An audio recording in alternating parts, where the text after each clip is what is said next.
Welcome back. It's Tim and Julie Harris. And this is, of course, your favorite daily real estate coaching and training podcast. But today, Friday, is an unusual day, as is every Friday for us, because we talk about whatever the heck we want to talk about. So maybe a little real estate, maybe a little alien visitation, not us personally, but just in general. As far as we know. Probably no politics, just whatever is top of mind. And a lot of you have come to prefer our Friday shows over our normal rigmarole, which I appreciate because we actually like doing them more than our normal rigmarole because we get to talk about all kinds of wacky things. Last week, Julie had brought to the podcast a squid theme, which a lot of you guys like based on the feed. Octopi. So we've got a lot of different things. Julie gave me a whole bunch of different things that she wanted to share with all of you.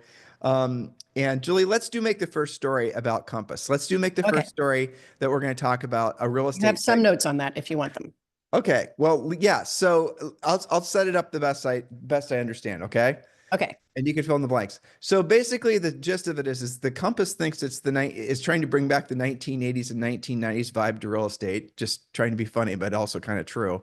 And they want to stop putting their listings on the MLS to make it so that they're Compass exclusive listings and this is the part that's kind of funny. And so they're now asking themselves, well, how are they going to let the other agents know about, the agents and the Compass agents know about these exclusive office listings? Well, they're bringing back the MLS book. And if you've been like when Julie and I got into the real estate industry, the MLS book was already at the old folks' home. And it was essentially something. It was phasing out for sure. It was almost, yeah. I mean, but I'll have to just tell you guys a funny story. When Julie and I first got in the business, the MLS would deliver the MLS book. And these things were freaking huge. It was the entire market. It wasn't just like your favorite zip code. It was the whole works. And it was the crappiest. I mean, they did a good job considering the amount of content that was in it, but these little shitty black and white pictures, these little crappy descriptions. Tissue paper thin pages. Yes. And they dropped them off. And so every Friday, it was like at the front desk, we were at Remax then, at the front desk, there would be like mountains of MLS books because there were quite a few agents in our Remax office. Well, that aside, I mean, the funny part is that the older agents there would guard those MLS books like they were I don't even know what, the most valuable thing ever. And the last thing, do you remember that Mike guy who went after us because he saw us giving an MLS book away? Yeah. Yeah. So, I do. He was outraged. He tried to get us thrown out of the office. So we had, I'm jumping forward to my little story. But these MLS books, according to these old guard agents, were supposed to be coveted and never shared with the consumer. Because he was literally, and most of the industry is just mortified by the idea that their only value is what was in that damn MLS book. And that was the extent of it. The end of their careers, if all of a sudden consumers could start getting the exact same information they could. You guys get it? I mean, you can imagine what a Luddite this guy was with the internet. That was unfortunate for us to have to watch him trying to figure out how to, the struggle was real. The struggle was real. Yeah. So in any event, I mean, while we were at that Remax office, we built our team. It was our second going into our third year. We started adding, buyer agents and all the rest of it. And so we'd have 20 of these damn things that were being dropped off. And one of our buyer agents was giving away the MLS book to an investor, her MLS book to an investor, her previous week's MLS book to an investor that was buying from her on a regular basis, little fix and flip deals. And he saw her doing this and he tried to get our entire team thrown out of the Remax office because he thought for sure we were violating anyway, fast forward. Evidently, Compass thinks the MLS book concept is a really valid way for agents to be doing business. And I'm just wondering, were any of those people alive 20 years ago, 25 years ago? So Julie, read the story. Well, so yes, it is true. When I first heard this, I thought that had to be some kind of internet myth, right? Or some kind of that agent. They're wanting to bring back the MLS book. Well, yeah, that's the brilliant idea these days. Let's bring back the MLS book. Okay, so I looked it up and yeah, it is true. Compass has recently launched what they're calling the Compass Private Exclusive Book, a modern take on the traditional MLS listing book. This initiative provides both physical and digital formats of Compass's off-market listings known as private exclusives, which are accessible to agents from all brokerages at Compass offices nationwide. Now, what is this private exclusives book? It sounds a little odd, doesn't it? The Compass Private Exclusives book is a curated collection of properties not yet listed on the MLS. Available in printed and digital, it's updated regularly, physical copies weekly, Agents from any brokerage can come and visit Compass offices to view these listings on a one-on-one basis. Okay, stop. Are you about to tell them how they go about doing that? Well, let's see. I guess you have to make an appointment. My next section was why would Compass want to be doing such a thing? But Because let's just talk about yeah. just the preponderance of bad ideas that we just rattled off. Okay, so Okay. you're not at a Compass agent. You're working with a buyer, or just whatever. You're running comps of houses that aren't in the MLS that you want to, whatever. You have to go to the Compass office, Yep. and then you have to go to the special room where they're going to have you probably one at a time. Supervised, I suppose. Exactly. Like you're going to the National Archive someplace. You're going to look at the original Constitution or whatever. And you have to wear white gloves. I mean, it's just the stupidity of it all, considering how fast-paced real estate is, and considering how really, I would bet at this point, 95%, 90% at least of all the agents in the business are just going to pass over Compass listings because they've got no time to go and look at go through that extra process, which means and this is leading to what your next point is, I don't see how this is even remotely serving the buyers, let alone the sellers. How does this even make sense, Julie? Well, it's certainly not serving the buyers or the buyers' agents who are already very irritated, and part of the impetus of getting rid of coming soon and, pocket listings and all of that.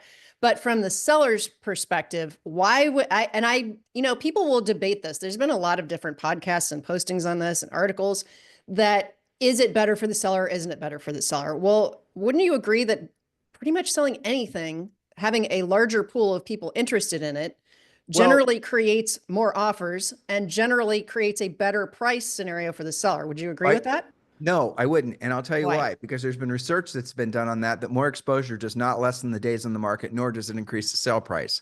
Because once you put in, well, let me finish what I'm saying before Julie's up for a good fight. I can tell by looking. I'm saying more exposure is one end of the spectrum, but no exposure is maybe That's the point. Right. So the concept here is, what I'm unclear about, and I assume the way I would do this if I were Robert Rudkin, is I would put all these exclusives on a Compass only website.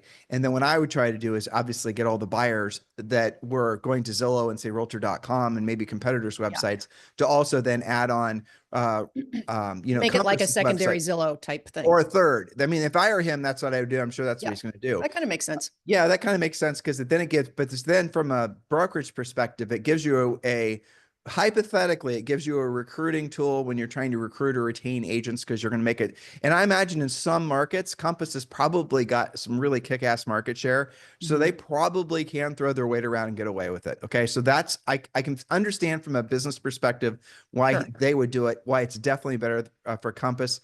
I think I can figure out how they're going to try to position this so that it's better for a seller. Like if you're in front of, personally, if I were competing with a Compass agent and the Compass agent was talking about their office exclusives and not putting it on the MLS and all the rest of it, that would be a pretty damn easy thing to point out as being a red flag for that seller if I were competing with that Compass agent. I'm pretty sure that anybody would be able to point out to the seller the fallacy of not putting it on the MLS because, and forcing people to go to a portal, let's call it Compass's portal, that isn't essentially even, I don't think, on most people's minds as far as a place to go searching for properties.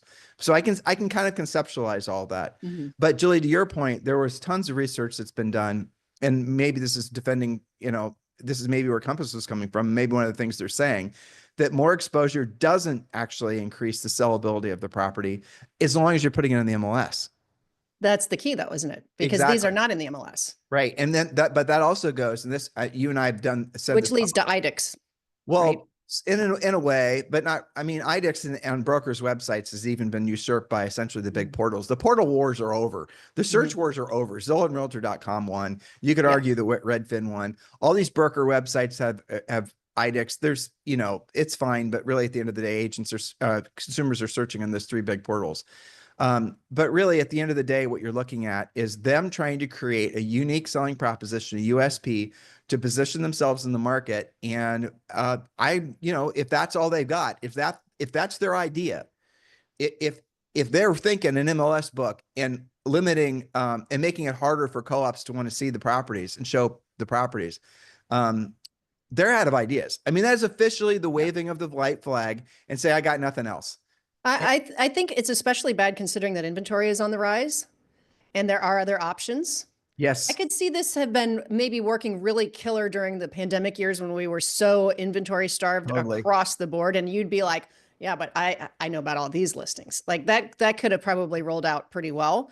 But now I think that if I were a seller, I try and take off realtor and coach and, hat and say, if I was a seller, wouldn't I be wondering, especially if I was a seller, say in a higher end market, let's say in Texas, that has a lot of competition and new construction as far as the eye can see, and pretty much every single price range going on up into the millions. If I were a seller and I knew that the past comps had pretty long days on the market and there weren't that many showings, and even if I got somebody interested, they're also going to look at new construction down the road. So I'm looking for that one special perfect buyer. What if they're not working with a Compass agent? Am I going to not want to expose my property and all of its great stuff and keep that off of the MLS? How long am I going to want to do that for? Now, a separate line of thought on this. I think that in some places, like let's say that I'm a celebrity in LA and I don't want a lot of exposure. I don't want anybody even knowing that my house is on the market. I want this to be a very few amount of showings curated by my special Compass agent that I've known. Maybe that makes sense. So, I can kind of see both ways, but as far as like, if I'm that seller and I know that it's only one buyer that's qualified and motivated, dying to buy my house, what if they don't Well, see it? until they have actual proof that not having the house having the house as an Encompass exclusive listing, until they can statistically prove that it benefits the seller, it's going to be an unbelievably easy thing to compete against as I a agree. listing agent. And my mind is always thinking, if I have to compete against a Compass agent, how am I going to win? I mean, that's what we teach agents how to do, is to win. And I wrote this down. Think about this, Julie. If you're in a marketplace right now and you are smart, which you are because you're listening to our podcast, and you Obviously. obviously, and you are going to start going after expired listings, and you've learned how to go after expired listings because you're in our premier coaching program and you're competing against a Compass agent, you need to be pointing out asking the seller a simple question. So, Mr. Seller, as far as Compass goes, your house was an exclusive, private listing, wasn't on the MLS. Do you think that had a detrimental or negative effect on the sellability of your property? And just shut up and listen to what they say. They're going to obviously say yes because the expired just happened. But until Compass has real data from a long period of time, not just anecdotal from one particular One-offs, right? market and one office and wherever, until they can prove over a long period of time that their strategy is better for the seller, they are setting themselves up, in my opinion, for a massive amount of fast failure, because it's going to be very easy to compete against. And because intuitively, what you just said is what everyone's going to think. More exposure means higher price. That's what everyone's going to think. Though we know statistically, analytically, that's not the case from research that's been done many moons ago. Yeah. All right. So that is all I have to say about that. How about you? Well, it'll be interesting to see how it plays out. It's a story to follow, is how I look at it. It's a story to follow indeed. All right. So let's move on to some stuff that's not real estate related. What do you say, Julie? Okay. So we did warn them. Fun Friday is about not just, how to on open houses and all of the great things that we try and, coach on our podcast during the week. This is other things. Now, that was obviously a real estate story. And the next one is kind of a real estate story. Have you ever wondered, those of you who have been to Europe, for example, especially places like Italy, how is it that those super old buildings like the Pantheon and things like that are still standing? How is it that that kind of build quality stands up to this day? Well, I have the answer for you. Okay. Number one, concrete that heals itself. The Romans did this first. Okay. So here's the thing. Imagine building something that lasts not just for decades, but literally for thousands of years. In 2023, scientists finally cracked the code behind the stunning longevity of Roman structures like the Pantheon and the aqueducts. The secret is self-healing concrete.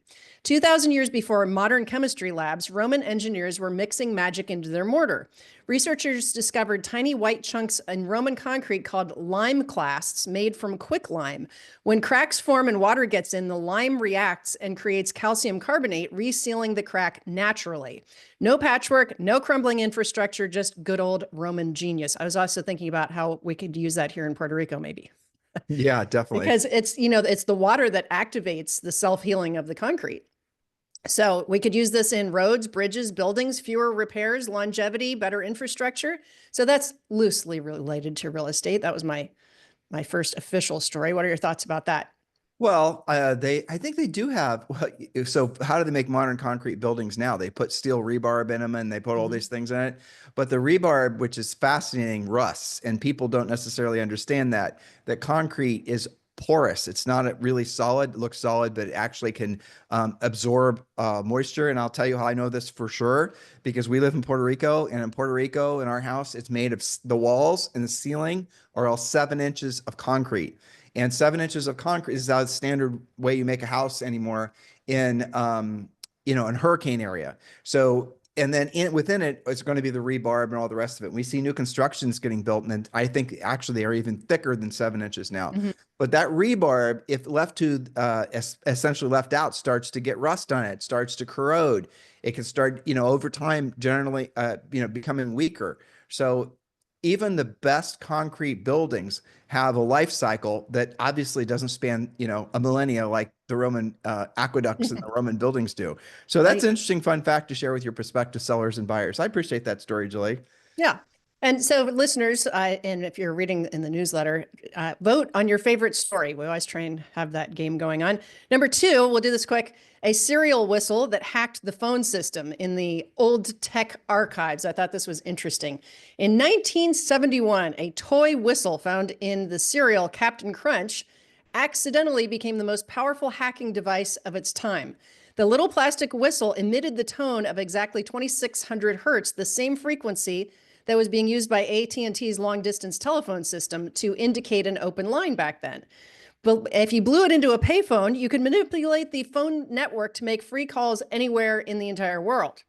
There's a guy named John Draper who used the whistle to explore the entire phone system. He built the, quote, blue boxes that mimicked those tones, devices that a couple of curious college kids named Steve Jobs and Steve Wozniak later copied and sold. That was before they founded Apple.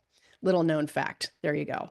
So it started as a breakfast toy, started a subculture of phone freaks. These were like pre-internet hackers. That's hilarious, honestly. Isn't that funny? Do you remember when we were kids, when the cable boxes and all that? Yeah. My brother knew how to hot rod that. Yeah, everyone did. I mean, when you were growing up in the 80s and you had your parents had finally got cable, you could actually go, and then there was a little key you put in the back so you could watch the pay channels. And yeah, that was the first time I'd ever seen a porn. It's true. I was with my friend. TIM. I was with my friend down the street, Jeff Travis. We were probably honestly, you're probably in the 6th grade, maybe the 7th grade. Yeah. And of course, he was a juvenile delinquent who, ironically, I'm pretty sure he spent some time in jail. But that aside, that's after I was friends with him. And my mom made me stop playing with him. So anyway, he knew how to hot rod his cable box. And yeah, well, there you go. I mean, you got to learn somewhere. So just to put it in perspective, here's how kids learn nowadays. So tell them what Zoe's having to go through next week. Well, which part? What are we reminding me? The thing that she's hoping does not require graphs and charts. Oh, yes. I love how this school is laying the whole sex ed talk on them the last 2 weeks of school, complete with lots of talks and discussions. And she's in 5th going into 6th grade. So she's only 11 and all the kids are mortified. And yet, most of them have older siblings, so they know a lot already. But yeah, she was not wanting to go. And she said she especially doesn't want to have to draw any diagrams. That's what she keeps telling. And Zoe is a chatterbox, as you have. I mean, she just loves to talk. Not this week. Not this week. And when we asked her about it, so Zoe, did you have the class yet?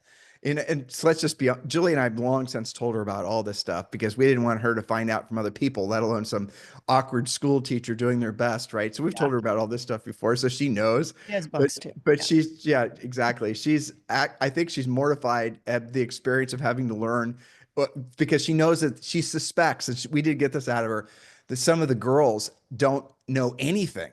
And so she's She's worried. worried for them. She's worried for them discovering it for the first time at school as the hopefully not gym teacher, like was our experience in middle No, school. it's the Yeah, but that's the interesting thing counselor. too, Julie. Yeah. We didn't have that experience until 7th or 8th grade. Yeah, And, as and part of a here's- health class. Yeah, right. I think it was 7th.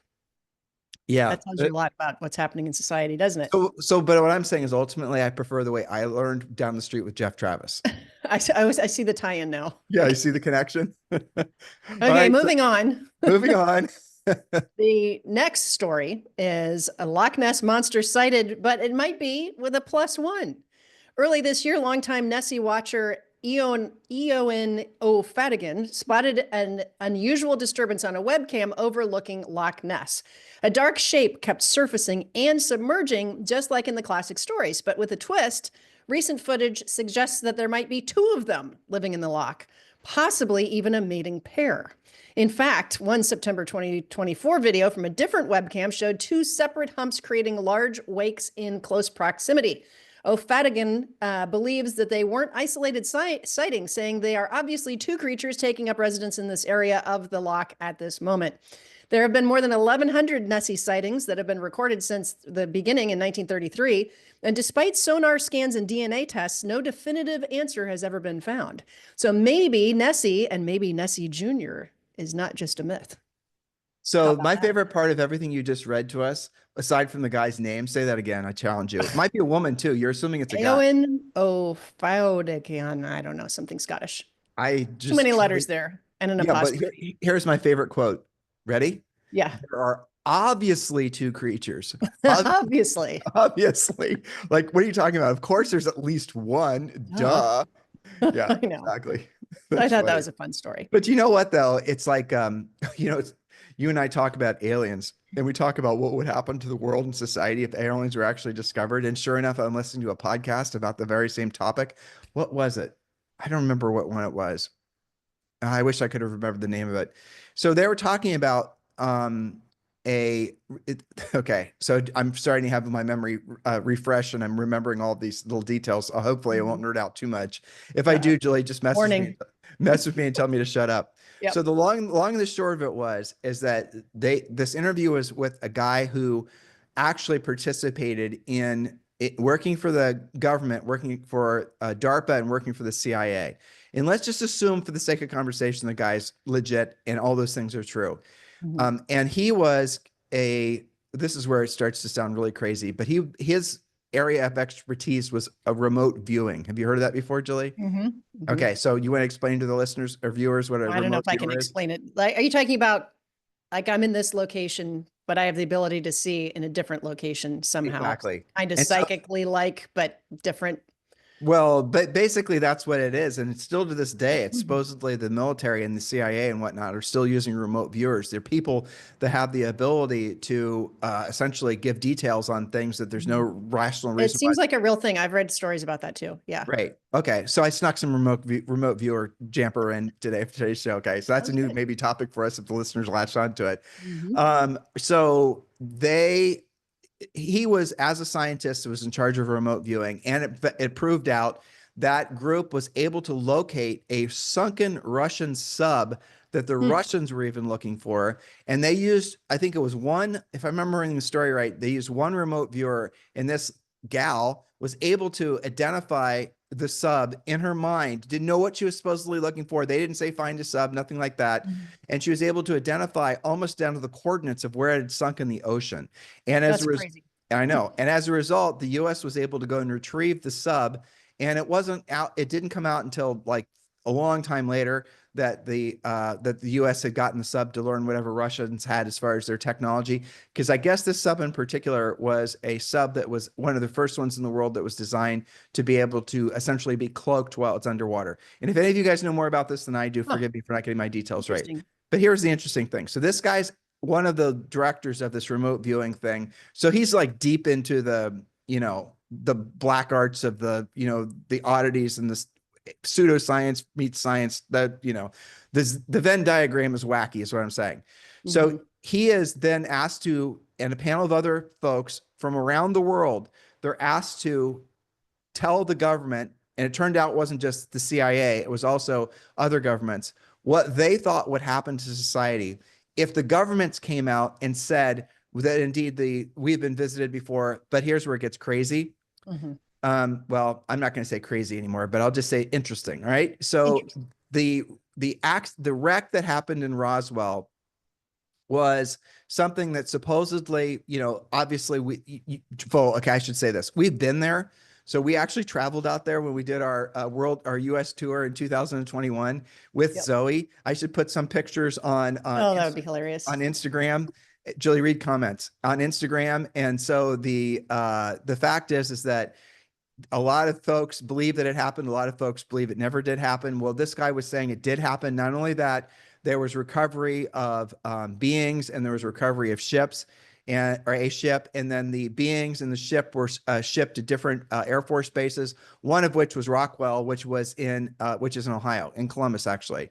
So, long story short, this guy was essentially tasked with going about finding out about aliens and whatnot, and what would happen to society if there was actually full disclosure about aliens. And he said that there's groups of 6, I think it was, scientists from the United States, Russia, England, I don't remember the other countries.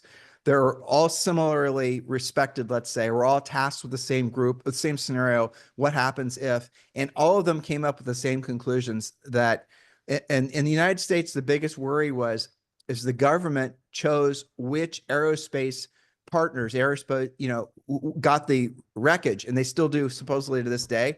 And so the worry from the US perspective is that the government had long ago chosen the winners and the losers from the aerospace industry, and they supposedly were worried that if they came out and disclosed that back in the 1940s, when the Roswell incident happened, and subsequently of other instances, that they would then have to own up to the fact that they had been indeed gathering aliens and gathering alien ships and been giving them to specific hand-selected groups of people, and political and fallout and all the rest of it. So he also talked a lot, which I thought was interesting, about how compartmentalized all of these different little things are. Like, you wonder, well, if this is true, why hasn't someone just come out and told the whole story? It's because nobody has the whole story.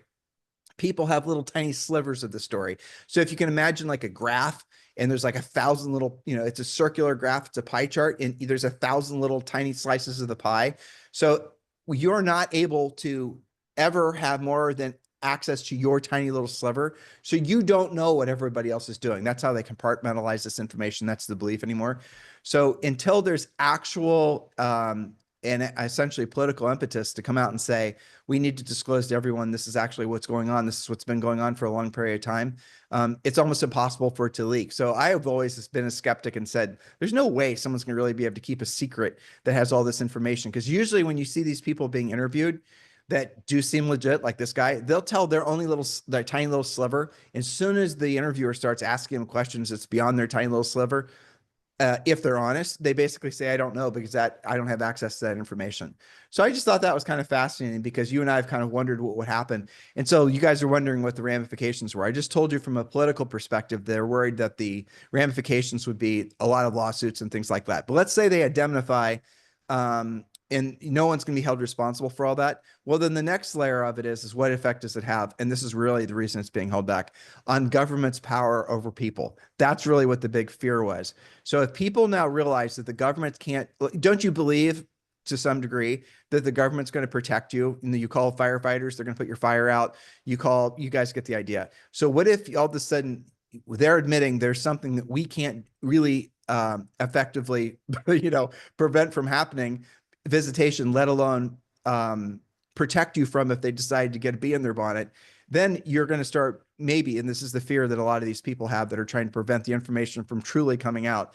That was their conclusion, is that would be another reason why, they didn't want the information coming out. So there's all these other different layers, but really what it has to do mostly, if you think about it, has to do with the existing power structures wanting to keep their current power, and not wanting to be called liars, or not being wanted to, have to admit that they're kind of defenseless against something, that kind of thing. What are your thoughts on all that? Well, once again, we cannot do an alien-free podcast. I think that it is amazing that there hasn't been more stories and leakage and did you hear and I can prove this. And I suppose there's tons of those types of stories, but they don't go very deep to your point. They kind of hit a wall and then fizzle out. So I don't know. I can see everything you said makes sense. They don't want us to all know because that would probably cause chaos and mistrust. And I one thing honestly leads to the don't think it next. would. I don't think it You don't would. think so? No, I really don't. I think if all of a sudden I'm sitting here, I'm looking out at our, and I already see an alien ship go by, I'm not going to all of a sudden, You'd be a bit surprised, would I'm you? not going to go bonkers, right? I'm not. Well, the number of UFOs that are supposedly seen off the coast of Puerto Rico are supposedly just off the charts, Like all the and time. then the UFOs that go into the water. And have you ever? I've sent you links on that, right? Yeah. Sometimes they are very unidentified, and sometimes they're like Starlink satellites or they're something No, no, else. no. But These are ones that go into the water, and I'm oh, going they to go down in the water. No, right. Okay, yeah. and I'm going to pick up another story, and I told you Okay. about this one. All right, so there has been an increase. This is fabulously fun, Freaky Friday. These are the types of things that Julie and I listen to and pay attention to keep our brains frosty, so that we don't just go and have real estate brain all the time. All right, so there's another theory, and you guys have probably heard this before. If not, you're going to hear it now. That the aliens aren't interstellar. That the aliens aren't interdimensional. Man, I feel like a nerd just saying those words. Whew. This must be what it likes to be. This must be what it's like to be you. Uh-huh. I'm feeling like a nerd, and this Feeling must. like, I'm getting a Julie vibe right now. Whoa, that's weird. see, it's cozy over here. All right, So so the you're belief. saying that they're not just in the sky, that they might actually be in the sea. Well, not just in the sea, but only in the sea. And so the belief is that they are living in the depths of the oceans, and the amount of the oceans, because they're so deep that have been explored, is like nothing. And the Atlanteans, that's the guys that really take this theory to the next level, theorize that the lost city of Atlantis and the Atlanteans, hopefully I'm saying that right, are still in existence and do live in the bottom of the ocean. Now, okay, get ready, guys. Remember, this is Friday. And y'all encourage us to do more shows like this based on your feedback. So you asked for it. So that would explain why. And so there has been, Julie, did you know that there's been congressional testimony like in DC in front of Congress about everything I'm telling you right now? But specifically what I'm about to tell you is that the working thesis is that there's 3 different species of aliens that visit Earth or are already here. There's the short grays, there's the reptilians, and then there's these. Okay, Julie's like shaking her head. You guys can't see her. You got to say something so they can see your disbelief for me bringing this up. Keep going. Okay, and there's ones that are 7 feet tall. Okay, so there's 3 different varieties of aliens. You need to catch up on your alien jib jab, sister. You're way behind. Julie's putting a crying emoji on the screen. All right. Okay. So just bear with me. I'm almost done. So what they had is that the Atlanteans are actually the aliens, and that explains why they are without skin pigment. Okay. They're gray, and why they have big eyes, because there's not a lot of light naturally. They're in the dark all the time. Yeah. They're in the dark. And so that's the theory. And so what they have, and you guys, again, Google all this. It's not Tim, your real estate coach gone loony. Maybe, but probably not. You can look on, just search, and you will see fighter jets that have captured on their cameras these ships, these crafts that are able to go into the water at high speed and not create a splash, not create any discernible ripples in the surface of the water or anything like that. Additionally, there was a massive ship, I'll call it an object, that was caught on Google Earth that somebody found and that started posting everywhere on the internet, and Google edited it off Google Earth. Now that one might just be internet BS, but I saw the pictures and it was this huge, it was probably a mile long. And so again, maybe they're not interstellar. Maybe they're actually on the planet, have been here for a long period of time, or maybe they are interstellar and they just decided to camp out underneath the sea. Now, I'm going to take this to the next level. When they were trying to reverse engineer the metallurgy that was in the ships that they got from Roswell and these other ships, they were able to figure out what the metal was, but they weren't able to bond the metals together. So the question you'd have to have, or and where my, mind went was, why would you need, and so it's designed to basically withstand massive amounts of pressure. So if these combinations of metals are designed to withstand massive amounts of pressure, I don't know if you have massive amounts of pressure in space after you're in space. I mean, do you? I don't think so. Do you? You do have some pressure, but you're not building a spaceship that's got huge, massive. I don't think it's the same as when you're underwater. Yeah. I mean, I'm just a nerdy. I mean, planes are pressurized, so they have Yeah, to create pressure. exactly. And I think that's the way they do it in a spacecraft too. So why are these alien ships that they find, well, they supposedly find, why are these things built with such high levels of, outer shells that are able to withstand massive amounts of pressure? And they're using techniques to form these outer structures that we can't do, but that we do identify what the metal is. If I remember correctly, one of the metals, it was like a sandwich, Julie, and one of the metals was like magnesium and some other things. So they know what the metal is. So what do you think about everything I just geeked out on you? Yeah, I have to go down some more of those rabbit holes. If somebody that studies Atlantis is called an Atlantean. I got it right I then. guess that's a thing. So Yeah. yeah, it's interesting. And there's quite a few different versions of that. So yeah, maybe I'll do a little bit more research on that. But it is very interesting because, every time, and I'm not going scuba diving or even snorkeling, but every time I'm in the ocean, that's my first thought is like, there's like a whole other world under there.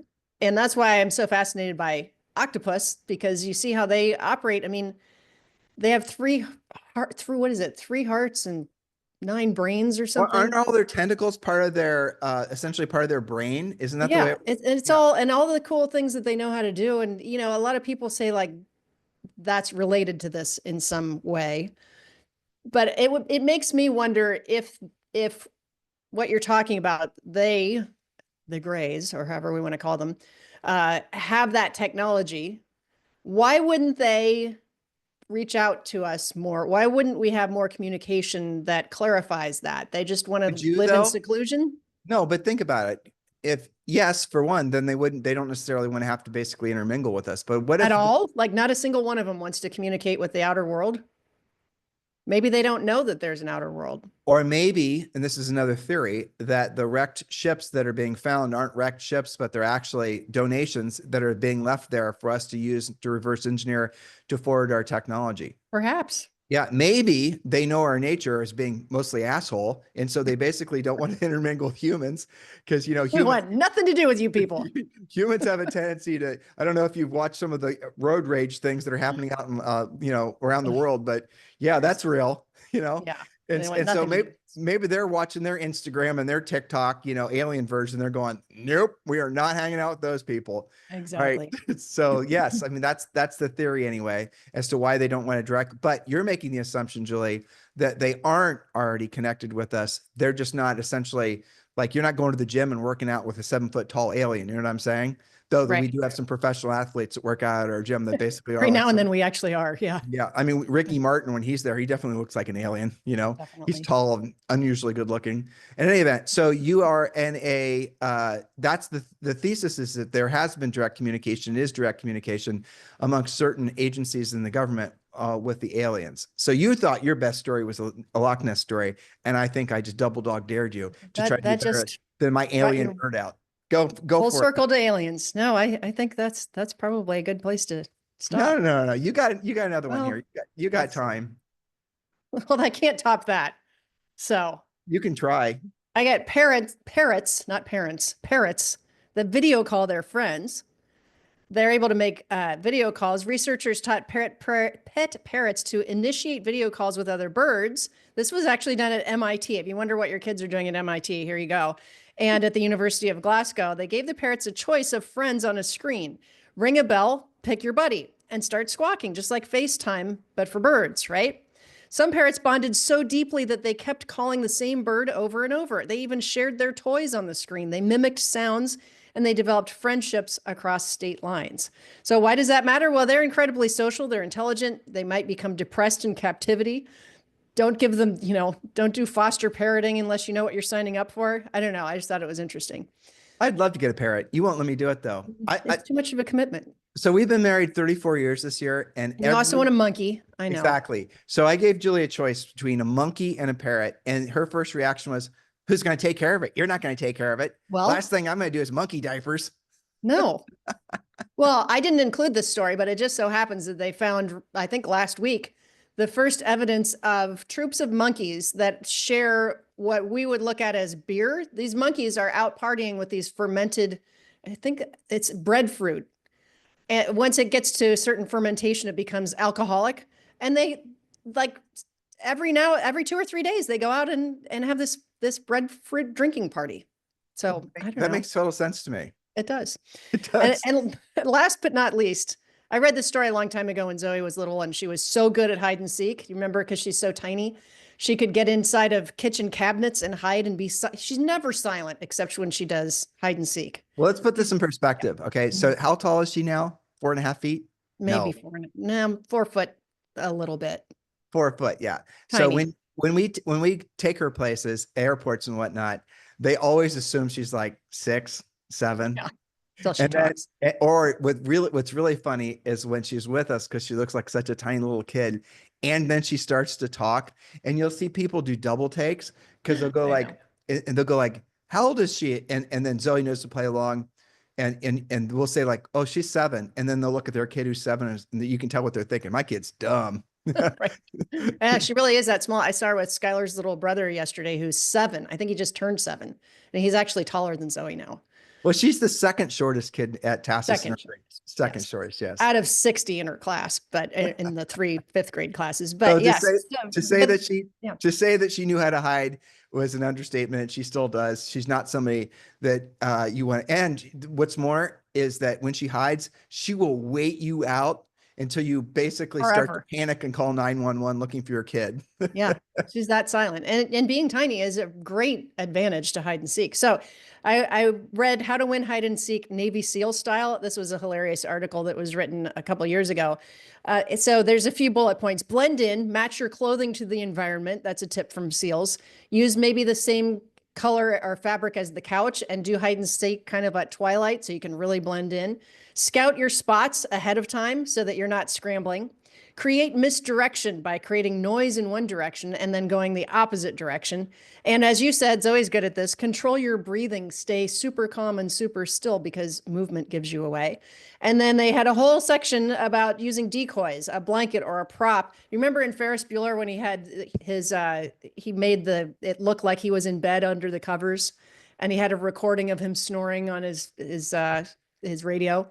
So yeah, that was kind of interesting just to get them thinking about something other than appraisals, inspections, and financing. Oh my. That's right. So this was our Friday Fun podcast. You guys asked for more of it. We promised we would deliver. We started doing these shows during COVID on Saturdays. And again, we're going to continue to talk about whatever we want to talk about. It's interesting. A lot of you will ask us where we learn a lot of these things. Podcasts, of course. That's where we get. Julie and I do not watch anything, any news channel. If you say your news, if you want to lock in that we're never going to listen to you, just use the word news in the title of your show, and you are not going to be what we're going to ever listen to. So we listen to podcasts, and what we try to do, we're not that great at it, but we're getting better at it, is we try to listen to podcasts that are offering both sides of the opinion on something, not just politics. Frankly, we don't really pay much attention to politics, but on other things. And I'm going to end with this, Julie, because this is worth talking about. Can you talk about the new Pope? Well, we're all still getting to know him because this just went down, I think, yesterday or maybe the night before. And he is Pope Leo the 14th. So it appears that, well, first of all, the most notable thing is he is the first and only American Pope ever. And, popes have been around a very long time. So that's quite significant. He's from Chicago. He has a bit of a Hispanic background. I think, was it Peru? I have to look up the exact country that he spent a lot of time in his early years. And he appears to be fairly on the conservative side, certainly more moderate, but heading towards the conservative side. Tell them about why Leo. Why did he choose the name Leo? Well, so another thing you didn't mention is he's 69. And once you're Which is young for a pope. Unless you resign, basically, You're essentially, that's that's your last job. So yeah, it's young for a pope. So he's going to be pope for probably at least 20 years. And he chose Pope Leo the 14th because Pope Leo the 10th, was it, Julie? 13th, right before him. The Leo, oh, but Yep. it was a long time ago. So Yeah. Pope Leo the 13th is known historically as being, I don't remember the exact way they phrased it, but essentially the Pope that was rallying against socialism. Hmm. And I've read that once, and then I researched it, and I validated it with my research. So back then, they're in the world, they're coming off this long period of socialism. Socialism always fails, basically, and so socialism was, I think it was, Julie, can you fact check me on this? But I'm pretty sure it was after either World War I or World War II, or maybe something even older than that, where there had Hmm. been a lot of famine, a lot of death, just a lot of horrible hardship that came from essentially, oh, let's have socialism be the law of the land. And so he was the first pope that essentially was, being more traditional. And I'll say this too, Julie, the last pope that just passed away, I think he was from Argentina. Uh, Hmm. and he was certainly not a conservative pope, and he certainly was not somebody that was a traditionalist. You and I watched a really fun movie on Netflix that was about him. It was I don't remember the two characters in it, but it was called Two Popes, wasn't it? Hmm. You guys The should two watch. popes, I think. Yeah, you should watch it now. Conservative types don't like that one, and we're more conservative type than anything, and we liked it. So don't believe what you read. Go watch that yourself because I think you guys will like it too. But it was essentially the first part of the movie anyway was a kind of mental fisticuffs over what role the Pope should play in the world and whether that should be as from a traditional stance or from more of a modern sort of. More or less modern, Right, exactly. Yeah. And so he didn't, the Pope that just passed away wasn't wearing the traditional Pope garb, wasn't doing a lot of the traditional Pope things. He wanted to see more of a Pope of the people. And at the time, people were like, "Oh, okay, this is kind of cool. This is different." And then what happened is the world, he was essentially a mirror of what was happening in the world, as probably this Pope is as well. And so what you're going to see, and what this is probably, I think, an indication of, is that we're going to be experience long-term, um, generational piracy, right? I think I said that right, Julie? Shift to a more pious time.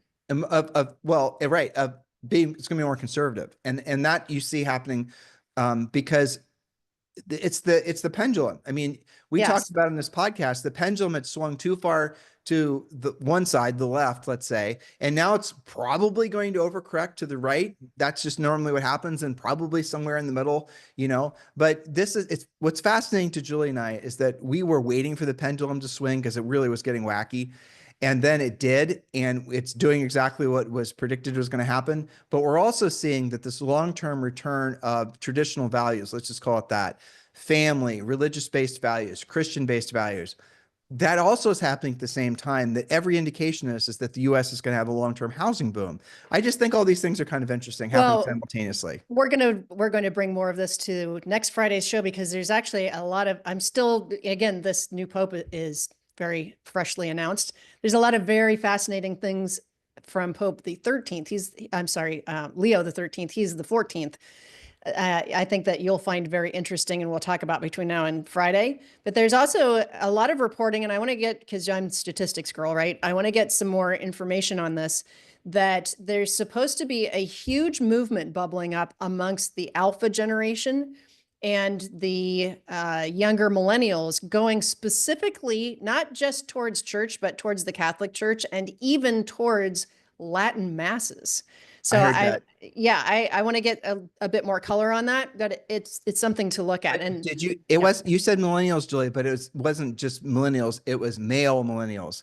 So yeah, male and millennials. alphas too. Yeah. Right. And but they're looking for more of a traditional foundational set of beliefs to live their lives by, Hmm. because it turns out that the sort of free for all that we're all been sort of experiencing, where everyone's sort of, I mean, I'm trying not to offend anybody, but the reality of it is that that era is over, and now we're into a new era. And so embrace it and make the most of it. Exactly. And We've got we'll talk about what maybe that means, and we'll go down that rabbit hole. Yeah, well, be sensitive to it, because that seems to be Of the course. direction that the society and the world is going. In the meantime, thank you for listening to our real estate coaching podcast. Yes, that is what this was, believe it or not. Make sure if you're running just pure drilled down, unfiltered real estate coaching and training, listen to all of our other podcasts. Friday is where Julie and I sort of unload on our nerddom and have fun. Hopefully you did as well listening to us today. In the meantime, thank you for keeping this the number one listened to daily podcast for real estate agents in at least the United States. Your homework from today's podcast is make sure you're registering for one of our upcoming masterminds. It's free. It's online. You have no excuses not to register. Just go to harrismastermind.com. In the meantime, have a fantastic day. We'll talk with you on the show tomorrow.